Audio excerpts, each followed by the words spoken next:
remove the 5 screws here and here.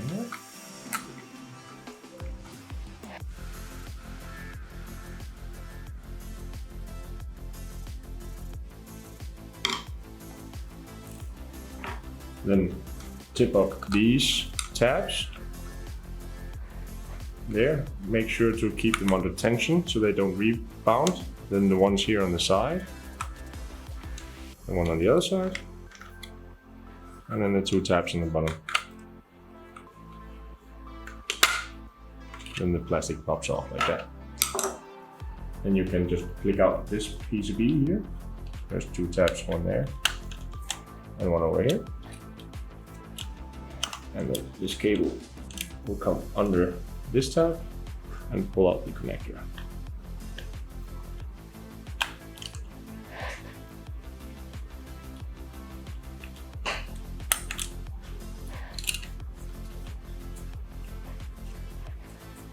It's always a good idea to check these connections here if any of the solder points has broken off, and if they're all okay, because if they're not, that can cause blinking or, how do you say it, inconsistent lighting.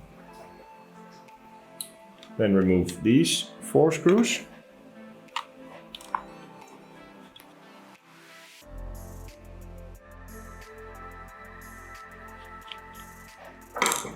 And then remove the plastic backing. Take out the screws.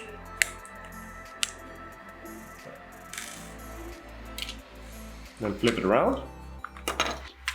Here's a pair of needle nose pliers to loosen up the nuts.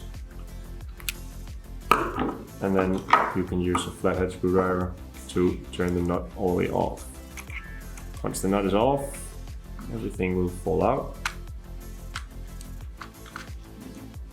Like this. And then you can remove the nut and the discs.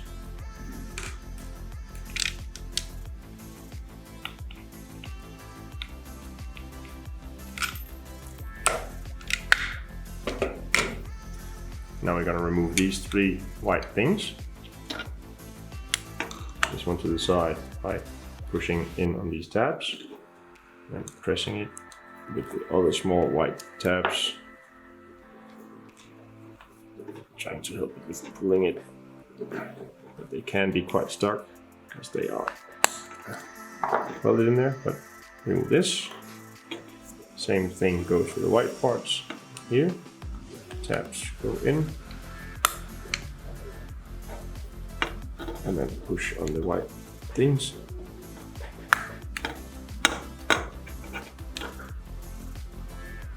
These have been melted slightly at the factory in order to keep them in place, but we don't want that anymore. So, and the last one.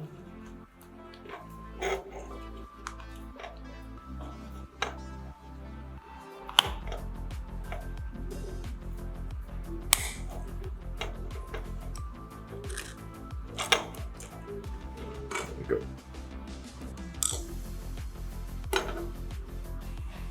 Flip it around and remove the light bulbs.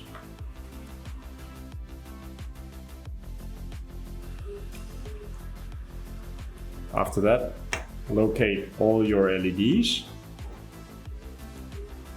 and unless you want to keep some of them and the colors they have, like the yellow ones, then remove all of them. You get different LEDs with different colors, enough to do all white, use some reds, add the blue and the yellow in there, whatever you want to do. But decide that and then install the LEDs, so we're going to do that now.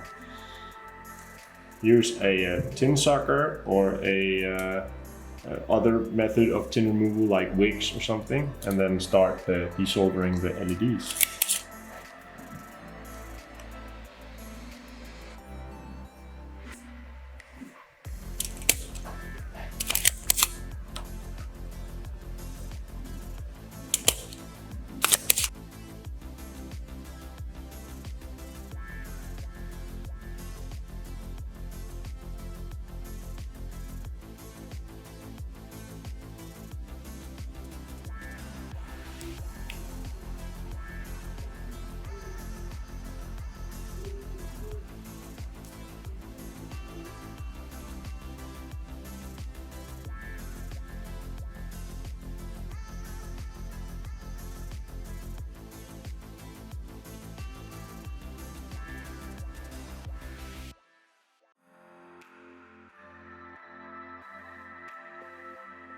Now get your LEDs and then start soldering them in. One thing that you can keep in mind is that if you look inside the LED, there's a big part and a small part. The small part is the plus, and you can see on the PCB there's a plus on the side where the plus has to go. You can also see the one leg is longer than the other. The long one is the plus. Now let's install them. Try to make sure the height is somewhat like the original one was. So don't pull it down too far, but also not too little, something like that. Cool.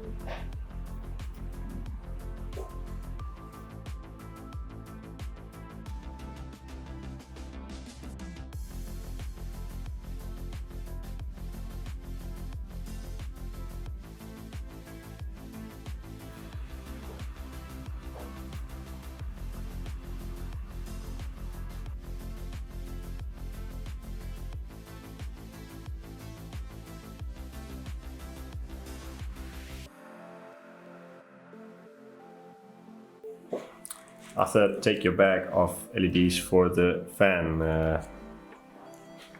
indicator.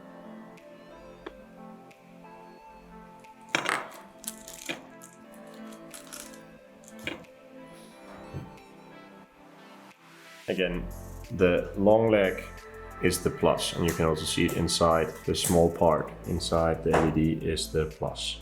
And on the front side of the LED, on the PCB, you can see plus and the minus.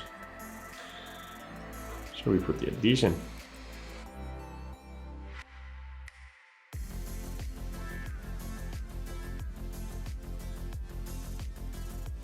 And then again, try to replicate the original height of the LEDs.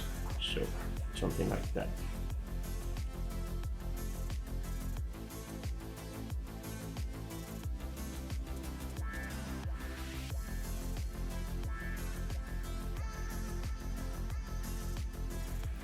Take the fan speed shroud and install it over the LEDs. And if it does not fit perfectly, you can always heat up the solder joints and move the LED a little bit around. Then take the fan LED, put it in here, a little bit of force. You can twist it in there. It can be a little bit hard. There we go.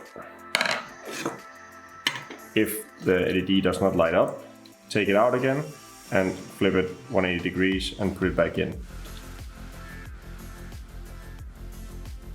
Take the light shroud for the bottom row of buttons. This one lights up the buttons themselves. Disconnect the connection here. Feed it through from the back and put it in place. Like so.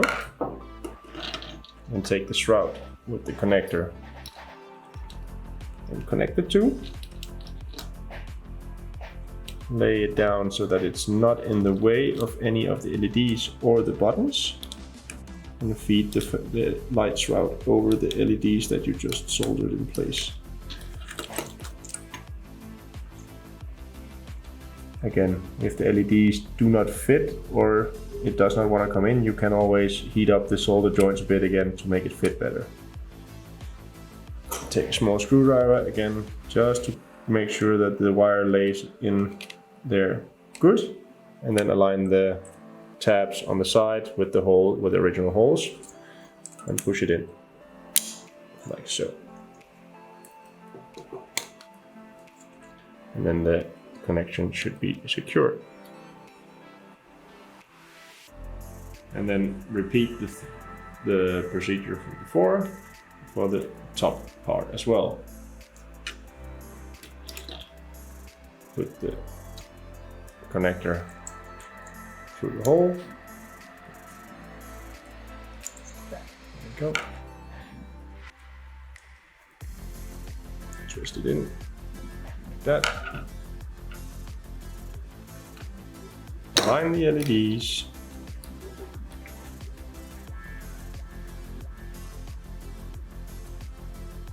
Plug in the connector. Lay it in there.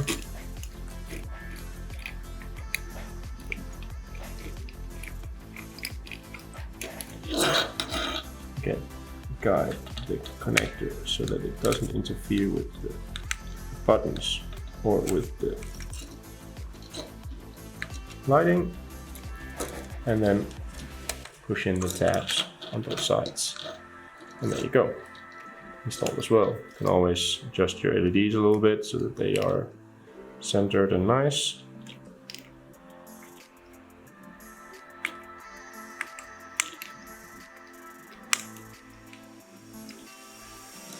And it's all good.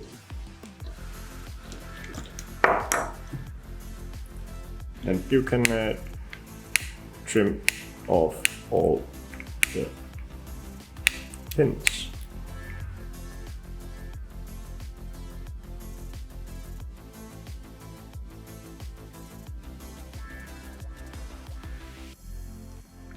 Connect the HVAC unit back in the car, just to test if the LEDs all light up as they should. Need to put the car also.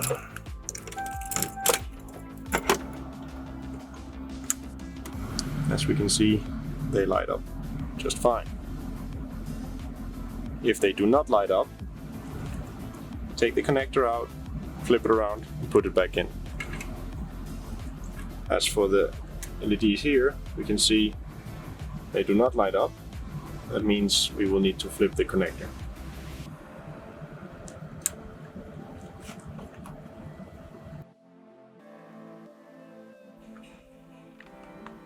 Remove the ones that are not lighting up, flip them around, and put them back in again. Then they should work. We can test that now.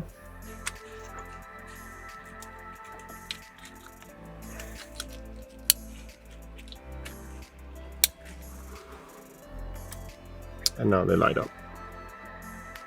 Do this, repeat the same for the other two things that doesn't work, if there is any that doesn't work, and then it's done, all working.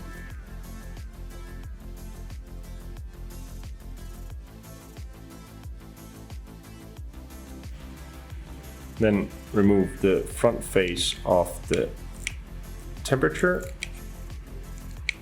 It's on there with some double-sided tape. Like so. Remove the old white insert by pushing in the tabs,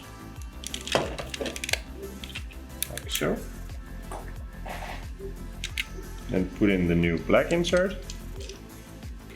Make sure to align the notch on the top with the 12 o'clock position before you push it all the way in. Like this. Once that's in, you remove the top layer of the double-sided tape, and then you can put on back your old face again, like so. Make sure to push it in well everywhere.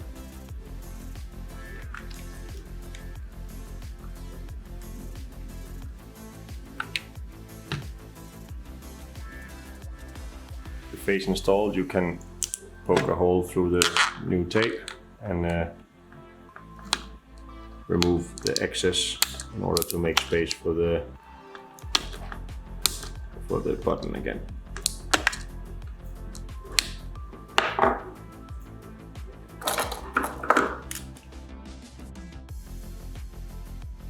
So this is enough for you to be able to put the button back in. Remove the connector from the new installed shroud and install the wire through this hole over here, and then put the whole thing together again.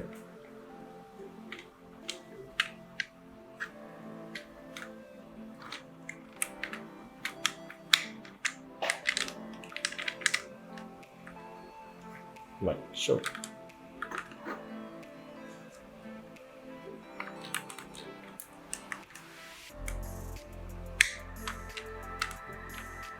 Then take the connector, connect it back in, all around, and feed the wire back through the hole with the connector and plug it in.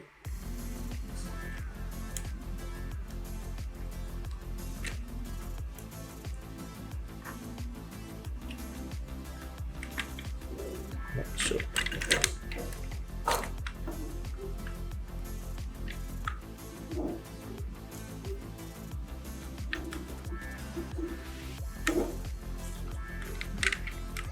And again, if this one does not work, once you test it again, take the connector out and flip it.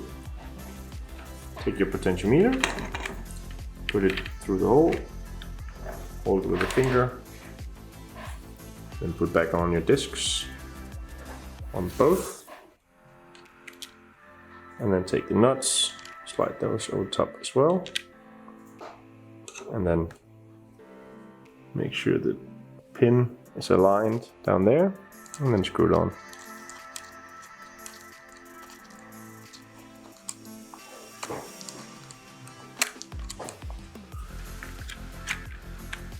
Take the other one as well, and screw that on as well.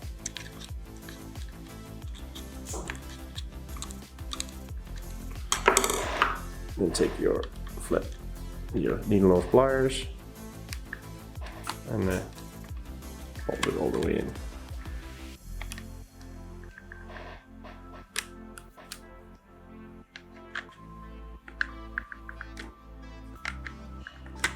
Until you feel it stop, and then it's all the way.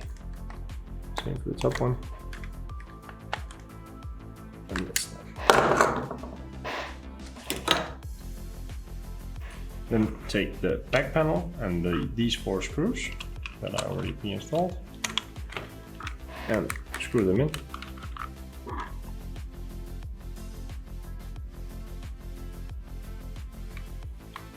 Once they are installed, check that all the buttons function and feel correct.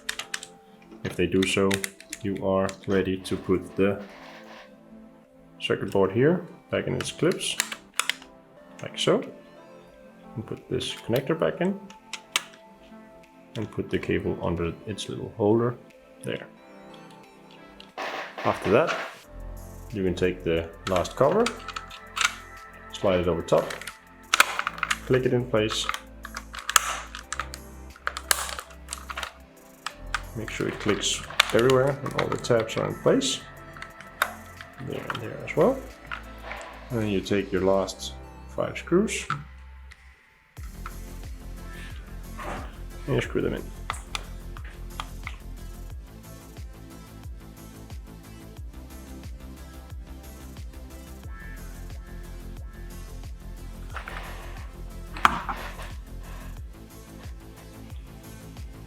And then you can put back on your 2 buttons, the temperature button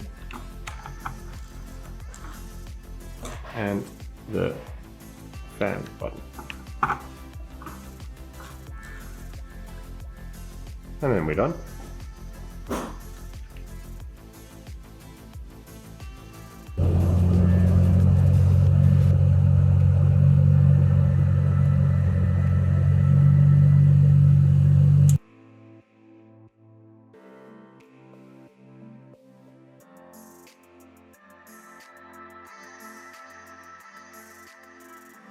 If you want to replace these buttons and you bought new ones, put a screwdriver in the little hole on the side and flip it off, and that's it.